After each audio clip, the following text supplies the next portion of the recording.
Welcome to our first ever edition of Cornhole Strategy. This is ACO Pro Blake Karnick. Thank you. Hey, Blake. And I'm his dad, Joel. And we're with the Cornhole Insider Podcast. And we're starting this new series talking about cornhole strategy. So this is something that Blake and I determined that we don't see a lot of this on feeds, just talking about and walking through different scenarios of cornhole and helping people figure out what's the right shot and what's the wrong shot, basically, right? Yeah, that's what we're going for. Okay, so the episodes will deal with a lot of different things. Today, in the very first one, I want to thank Ruthless Bags, by the way. We're going to be throwing Ruthless Insanities and Ruthless Obnoxious Bags today. With other ones that we'll be sampling. There's 7 different kinds of Ruthless Bags. Check it out at ruthlessbags.com. Put in Karnick, K-A-R-N-I-C-K 2022. Get you a 10% discount on your order. That's like $6 off the bags, basically pays for your shipping. So that's pretty cool. Thanks to Cisco and Josh at Ruthless Bags for sponsoring us. So what we're going to do is we're going to jump right into the 2-bag scenario, right, Blake? Yep. So this is what happens after each player has thrown a bag. And this is where I think we've seen a lot of people make a lot of unnecessary risky shots, I guess, that early in the round. Either unnecessary or maybe they're playing it too safe, or they just are not really sure of what to do going into the round. So we're going to cover a couple different things, including the side-by-side, when we get 2 bags that are stacked vertically, and even that dreaded level 7 or 8 blocker that's on the front of the board that nobody likes. Locals know that that's my least favorite situation off cornhole, is that level 7 or 8 block. All right, so we're going to go through some different scenarios and kind of walk you through it. And again, we'll cover all different skill levels of if you can airmail, if you're a roller. There's a lot of different things that go into it, and the strategy, I think, has a lot to do with what the person's strengths are, right? Yeah, it's not so much about being able to throw the flashy airmail, the flashy roll. It's knowing when to throw that shot if you're able to do it. I mean, if you're able to play smart versus a person who can throw the flashy shots but doesn't know when to throw them, you're probably going to win more often than not. All right, so let's jump right in. We're going to get a couple bags on the board and kind of talk through some different scenarios. All right, so as you can see here, we've got the first 2 bags thrown. That's Blake's bag on the right side and my bag on the left side. That's the Insanity ones on the left and the Obnoxious on the right. Now, the Obnoxious that Blake is throwing is a sticky carpet bag. Mine is more of a slippery, not real slippery, but I've got it on the sticky side, actually. Yeah, the speeds of my ones, pink ones, are a 3 on the slow side and a 6 on the fast side. His is a 7, I believe, on the slow side, and a 9 on the fast side. Okay, so let's talk through this scenario, Blake, because the first inclination, I think, on this is, for me, having my bag on my side, that I'm just going to push through and just take both of mine in. That's I think the first thing you would think about, right? Yeah, you don't have to step out or do anything fancy since it's directly at the hole. I mean, you can just throw it right down the middle. I'd probably go sticky side since this is still near the beginning of the round. Right, and if I leave my bag in hand in front of the hole, that's all right. That's right. Probably the most ideal bag is if you bump and replace, because then you're bumping mine out of the way even more, and it makes my shot a lot more difficult. Right, and even if I miss a little bit to the right and block his bag, that's not a bad thing. The only thing I don't want to do, I don't want to go left and be off the board, obviously, but I just want to either be on my bag on the left or right is fine too. Yep. All right, so let's see what we can do. I'm going to throw sticky side here and see what I can do. All right, so I threw it right down the middle. I mean, not exactly what I wanted, but now we got a clog going on. You clogged everything up, and that leaves me a tough decision because yours is kind of laying on top. For my throw, I'd either try to block yours since you have an open push there, or I'd try to roll it. I'm probably going to block it. Yeah, because your Obnoxious bag kind of got pushed to the right. It's not out of play. Mine's pretty much out of play because it's going to spin to the right. So yeah, so Blake's going to try to just block this in front. I'm going to try blocking your bag. Okay. I kind of blocked it, but it kicked off to the left. All right. So now you have a wide open push down the middle to maybe get all 3 in. So now I'm looking at slippery side here. Slippery side right down the middle. You could get all 3 and push mine out of the way too. Right. So you are in a very good spot right now. All right. I mean, Blake's block bag was literally 2 or 3 inches too far left. Yep, I just kicked a little left. And when you're playing against a really good player, that's the difference between a wash or 2 points and giving up maybe And 2 or 4. yeah, you know, 2 or 4 All right, points. so we'll see if I can get a little push action here with the slippery side. I left that way to the right, so now Blake's back in business. But one of here. yours fell in, so Yep. it's 4-2 in the round. I'm just going to try pushing through yours because I think mine on the right is in play now. So I'm going to try pushing through your bag. All right. And I pushed yours, but mine kind of pinched on the right side. That one I just threw might still go, but you're still up 6-3. Now we each have a bag left. I'm up 6-3, so I just want to get in the hole here. And do I go in the hole or do I block it? You just go in the hole. All right. Just because that one on the right is going to be a hard one for me to grab. Right. If that one was hanging more, Yeah. if Blake's obnoxious bag was hanging more, I might want to block this to make him shoot. Because I think scenarios like this are all about making your opponent throw a harder shot than you're going to throw. So if that bag, Blake's bag on the right, was hanging a little bit more, I would block it in front, make him throw an airmail, because obviously that's a lot harder shot than me just throwing a simple block. Yeah, I'm either going to have to probably try an airmail on the right side or maybe step out the full 3 feet to try and clip that. But okay, for you, I'd just go right down the middle. We'll see if old Pops here can throw a decent little push shot up the middle here. All right. Perfect bag. Now mine came back a little bit. That's good for me because I don't have to airmail this now. Blake's got a roll shot. He's got a little cut. You're going to cut this? I'm just going to go straight. I'm going to step out a little bit because I think if I just hit that slippery side, it's going to go. Okay. Now, if that was sticky side, I would probably try throwing slippery side because it'd be a lot harder to get that in. But I think if I just go step out a little bit, slide it normal, I think I'm going to grab that bag. All right. See if I can get it. Oh, I hopped though. I threw that a little too deep. So flopped over. And a lot of this, again, that we're talking about depends a lot on where the score is at, too, in a contest and stuff like that. And we'll talk about that here in just a little bit. All right, so we're going to go with the same scenario now, but the bags are flipped here. Blake, I had first bag, and I went off to the right a little bit. Blake had second bag. He went off to the left a little bit. So now we have the situation where both bags are in play. But with my bag being on the right, how would you analyze this, Blake, for a second bag? For your shot, since my bag is in your way, I would probably just try and block this instead of going through it. Okay. But I do it. Another thing about these scenarios is knowing your opponent. He knows that I have a pretty good roll shot. That's kind of one of my strengths. So if he blocks, I'm probably going to go for that. So he could push through or he could block. In a game, I would probably tell him to just cover it up. All right, so we're going to try to cover this up. And again, make Blake, even though he's a good roll shot, I mean, the percentages of me blocking this versus him hitting the roll are still on my side. Yeah, you're making me hit the tougher shot. Because if you just push through, then I just have a slide shot, too. All right, so let's see. This is probably my weakness, though. I got to work on it's my weakness, too. Block shot. Just throwing a block shot down the middle. Let's see if we can. Now, and it was a little off. So now that shot, now I have an option. I could try pushing through mine on the left since he has one off. That's probably what I'm going to do. I'm probably just going to try pushing through in the middle. All right. I'm going to see if I can get mine in a good position. And that's a good bag. All right. That's a good bag. So we bunched it all up. All three are bunched up now. Yeah. So when you're playing doubles now, this is where the communication part comes in. And this is why I think some people struggle at singles because they have problems seeing what's going on or interpreting what's going on down there.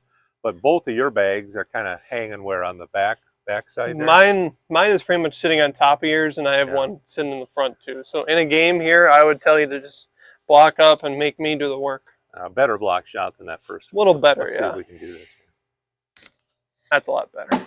All right. Perfect block. Perfect block shot right in front. Now I've made Blake make a decision here of air or roll. He's got two bags left. I've got one. Since they're all pinched up, I pretty much have to airmail this because if I roll it, it's just going to lay on top of everything. Okay, so my effective block shot just made him make a lower percentage. Odds are my airmail is probably going to bounce off the top of this, but I just want to clean everything off. That's kind of my main goal here. Okay, all right. See what happens here. Just throw it down the middle and see what happens. No, I was really deep. So I left the problem for you still. So for me, I'm, what is the score? It's 2-2 right now. We both have one bag left. All right. So, I mean, I think I could try to push through mine, or I'm just going to make him make the shot. I'm probably just laying up again because mine are still pinched pretty good. Again, making my opponent the last bag make the difficult shot. And that's where my partner would communicate. Are they going to bunch? Not going for anything greedy, because if you go for an airmail here, maybe best case is you get a wash. Yeah, so I'm going to just put it on, throw it on in front, and I'll make Blake make a shot here. Now I got to try hitting an airmail. I'm probably going to try throwing this a little higher, just so I make sure something goes in, because if I throw this low, it's pretty much guaranteed going to bounce off. And again, even risk versus reward. Even if you miss this shot, probably the worst case scenario, I give up a point. You give up a point, but if you can somehow get something in, you could get 3 or 4. Yeah, out if of I it. just so again, it's a low percentage shot, but if he misses it, 1 point. Yeah, yeah, risk versus reward. You're right. Let's see if I can maybe hit this pile. Hit right on top of it. I give up a point. If I lay it up there, I get a wash, but risk versus reward, I almost have to go for it there. Okay, now we're going to talk a little bit about how you deal with a player who likes to block and roll and is a good airmailer, and maybe that's not the game that you want to play against them. So Blake's bag was first, the obnoxious carpet bag by Ruthless, from a plug, is right in front with just a square blocker, not a diamond, but a real good block right in front. So me, again, the scenario is that I do not want to get into a roll shot contest, an airmail contest with Blake here. So what would be my take on this? How do I attack that block? Well, since it's a square blocker, in a game, I would tell you to probably maybe step out a little bit and try pushing it. Either that, if you want to block it and make a roll versus airmail game, that's your choice. But in a game, I'd probably tell you just to try pushing through this, because you know, as me as a roller, I want to block and roll you. That's the game I want to play. Blake wants me to put this right in front, and so he can roll right over it. Yep. He's got lead bag. Now, don't be afraid if you guys struggle with this type of push shot right here. You know, if you got a left to right or right to left bag, experiment a little bit with stepping out. Me as a lefty, I like to step out, especially when I'm on the other side, the right side of the board. Here, I'm just going to stay where I am because I'm a lefty coming in from the left side, and I should be able to just. My goal here is to. If I push him in and leave me in front, that's fine. I just don't want a 2-bag clog right now. That's kind of the best case scenario, is if you bump and replace. That's kind of the best case scenario. I really don't want to block it. I want to either get through it or knock his in. So let's see what happens here. And you kicked off to the right. All right. So those are carpet bags. Oh, yeah, that's why they're called obnoxious. So now you push mine a little closer to the hole. Now I'm in a good position to just push through mine and get 2 points. There's no point in trying to roll this or airmail this, because it's going to go in anyway. Yeah. It's not really blocking anything. And if you leave your second bag in front, yeah, if I bump and replace, too. But Blake's just trying to get in right here. My goal is just sliding it up the middle. All right. That's perfect. All right. So he knows he's got a chance at 2 right here. So now me as just a in the hole player, I'm just trying to again put this in. Okay, left it a little to the right. Now I'm just going in again. I might touch or grab his corner, but my main goal is just staying down the middle. If I leave it a little short, so be it. I threw it a little too deep again. All right. So me, I'm just going in. My goal right here is just to give up 2. Or if he messes up, I'll wash. I'm going to go slippery sides because it's a little bit humid out here. And I'm just going to get right through it and just go in. And now I make Blake. Now here's a decision too. We analyze in a game. It depends on the situation. I have a bag hanging on that backside. I know I can drag that if I wanted to. If it's a shot for the win, go for it. If you have a shot. But if it's early in the game, if it's like 2-0, or even if it's like 15-10, I just go up the middle here and just make him make the tough shot. Take your 2. Because I'm up 7-5 right now. Even if I leave this middle and short, you've got to airmail just to get a wash. Especially if it's important for your partner to have first bag if you're playing doubles. If that's very important, this is just a no-brainer. You take your 2 and get out of So unless if this is a shot for last bag for the win, just slide it up the middle. Because you're in a good position to score. Throw it down the middle. That's as good as in. So. Yep. And me, I mean, my partner would communicate with me and tell me if that bag's going to fall if I hit the board. Otherwise, I'm just going to go through it. Since that's a sticky carpet bag, I know that's not going to fall if you just hit the board. So I'd tell you in the game just to lay up here. Yeah, I mean, it makes no sense to throw a slippery side right now. My bag on the right there isn't going in. And only bad things can happen. So as much as some people don't like their partners telling them just put it on, this is a logical shot. That's really the only case All right. scenario. That is a logical. I'm gonna throw it. I'm gonna do the illogical shot here because no one likes to see a layup. So I'm gonna try to hit right down the middle, and I'm getting greedy. I'm gonna see if I can suck my bag on the right end. Here we go. And that's why you don't get greedy. It did hit the board and it did go in. I should have warmed up before we did this. All right. Okay, now we've got a similar situation where I threw the first bag, my insanity bag, which is not a carpet bag. It's a little bit slipperier bag, a little diamond blocker right out in front. Now, obviously, we just talked about if I'm playing Blake, that's not where I want my first bag to be, because now we've turned this into a possible roll game for him. And even though I can probably bring that bag back, it's going to take a pretty accurate shot for me to bring that bag in and take it in. So what do you think? As a roller with my first bag right now, I'm licking my lips. I love this scenario. I mean, I'm going to roll this just because his bag is not too deep, and I know it's going to be a really tough push. It's about a level 6 block looking at it from here.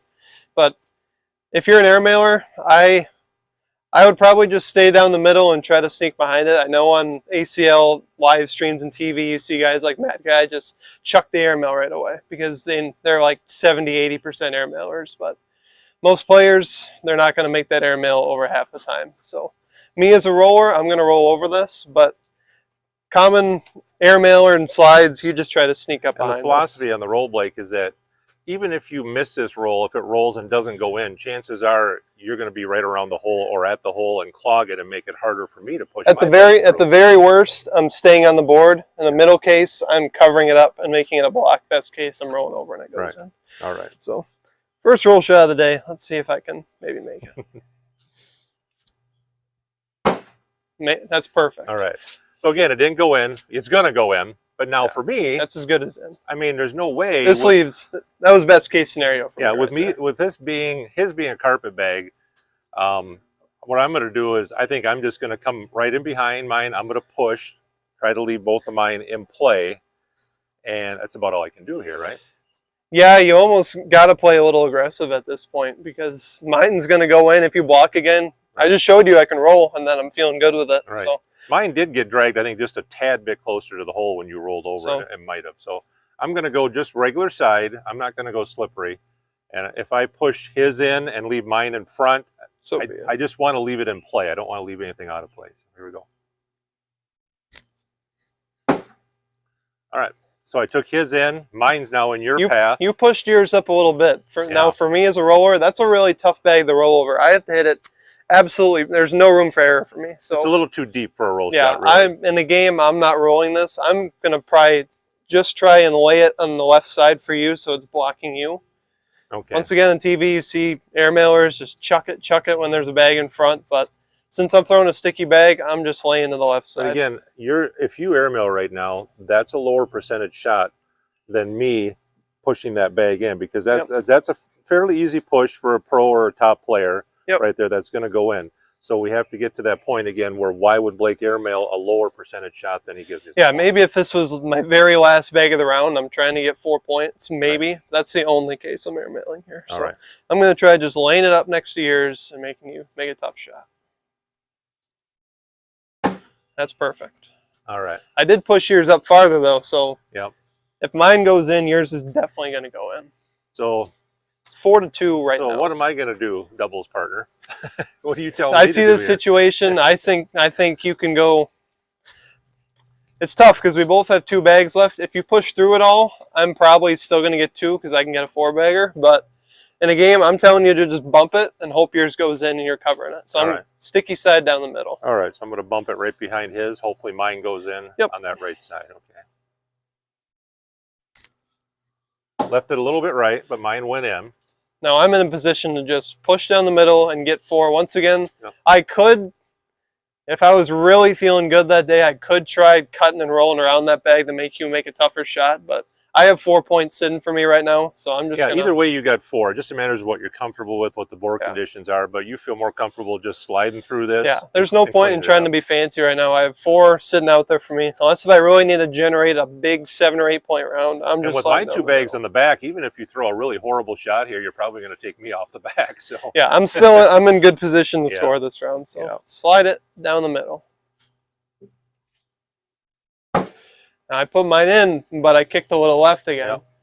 So I'm going to throw mine slippery, and I'm just going to go right up the middle and see if I can reduce this to 2. It's going to kick on me. Oh, yeah. So I'm in a position to get 4. So some players, since they have this funnel like this, there's 4 bags there. I could go slippery side since I have such a funnel. I know a lot of players like to do that. Me, I just like staying with my normal bag. I don't like trying to change it up, change my rhythm. So I'm just going sticky side down the middle, try to get 4. I got it. This feels a lot like when I play him in singles. 2, 4, 2, 4. All right, so our final scenario for this show will be the short blocker. We call it, in our group, level 7, 8, 9, 10. If it's hanging off the front of the board, it's a level 11 blocker. But this is a level, what, 5 or 6 or whatever. That's not where I wanted to throw my first bag. But sometimes it ends up being good because now I've left Blake in a spot here where he can't roll over it. He's got to throw a different shot if he's going to just try to go over the top of it or airmail. So what drives this crazy for you, Blake? I have to change my entire rhythm because I have to throw a higher bag with a stickier bag, but I don't want to airmail it either. I'm just trying to land it right over yours, but it's a tough shot. I could try cutting over it since it's a little bit deep, but yeah, it's tough. So if you're playing, if you're playing a really top level player, maybe you're playing a tournament and a pro is there, and you want to kind of set them off their game a little bit. They're just sliding it in left and right. If you can put one of these on there, nobody likes to see that laying there after the first bag. It's very tough because I don't want to airmail it, but I almost have to and just hope you bump out of it. All right. And the boards are sticky, so even if he misses this airmail... Yeah, that's another thing. It depends on what bags you're throwing. Because I'm throwing pretty sticky bags, so I can kind of loft it, and I can trust that it'll stay there. Is your goal here to maybe not airmail it, but bounce it like 3 inches in front of the hole, and if it stays there, that's all right? Yep, that's kind of what I'm hoping not a true airmail, kind of a short airmail. As long as it hangs around the front of the hole, you're good. Because if you're throwing bags like yours that are pretty fast, like most people throw Vipers, Surefires, whatever they are, you might have to just airmail it because you have to throw it really high if you want to loft over this and it's still go in. Oh, the sticky bag, Blake's going to try to throw this, leave it in front of the hole or bounce it, and either one he's fine with. I threw it too deep there. So that's a really tough shot. All right. So for me, again, I'm trying to go in here. Yeah, you're probably stepping out a little. Since it's on my side, you can step out and get around this. I don't want to really hit my bag. I kind of want to leave it right there. So we'll see if I can sneak around this a little bit. All right. That's not... Now for me, that leaves me a backboard. I feel a lot more comfortable with my shot since like I said, I have a backboard. So I have a good target. I'm going to try the same exact shot. Should be a little more confident this time. That's a good bag. All right, he's right there. So I'm going to do the same shot. I'm going to come in a little lower this time. I'm going to see if I can sneak in around his bag and leave it there. All right. And you threw it a little too hard. Yeah, mine bounced in, so it's 3-3 now. I'm going to try the same shot again. Might as well keep going for it.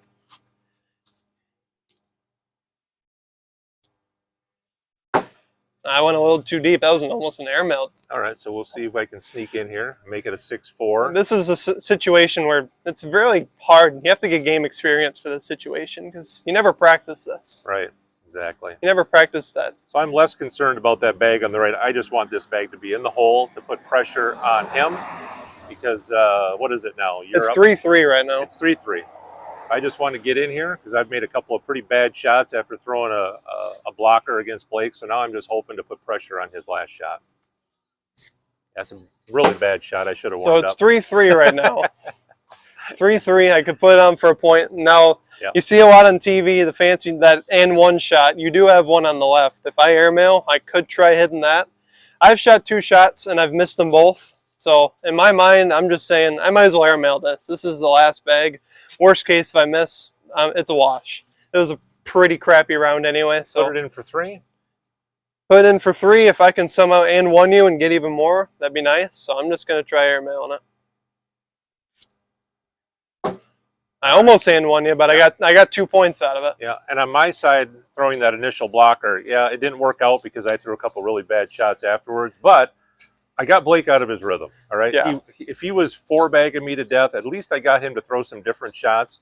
And now the next round, I might want to come maybe sneak a couple points on a 12-10 or 10-9. Maybe he's a little out of rhythm because the shots that Blake had to make right there were just so different than your normal shots, and now you got to try to. Since I'm throwing a carpet bag, I like just throwing it low and hard, spinning the bag. But that one makes me kind of loft it a little bit. It's a really tough shot, and like I said, it's you never practice it, so it's good to get experience against it. All right, so those are just a few of the scenarios. We're going to do some more shows here in the next few weeks, talking about all kinds of different things. Obviously, some of the shots we made there were pretty rough, but it's more about the talking through the situation. And if you're playing doubles, I just can't stress enough the importance of players communicating with each other. So many times, Blake, we'll play in tournaments and we'll see one person ask the other end, "What do you think?" And the other person will basically give them nothing. No. You gotta kind of know your teammate and how good they are, and you have to give them a little instruction because you're standing right there. Yeah. I mean, when you watch Pro Cornhole, everyone knows it's not going to be 12-12s, 4-baggers every single round. These scenarios come up almost in every single tournament, and it's who knows those situations the best and who plays the smartest is who's going to win those situations. Yep, and telling your teammate, even if your teammate doesn't make the shot you want them to, you have to have a plan. Yep. And it's not always going to work. You saw in the previous shots. Yeah, even if we miss a block, little left, full right, you have to be able to bounce back and know what to do still, because everyone's going to miss those shots, no matter if it's a backyard tournament or if it's a pro ACL or ACO tournament. Yeah, in our next show, I think we're going to talk a little bit about that 3rd and 4th bag, about when to block and when to make your opponent make a shot. So look for more here. Please hit subscribe on the channel, and we'll talk to you again soon with more Cornhole.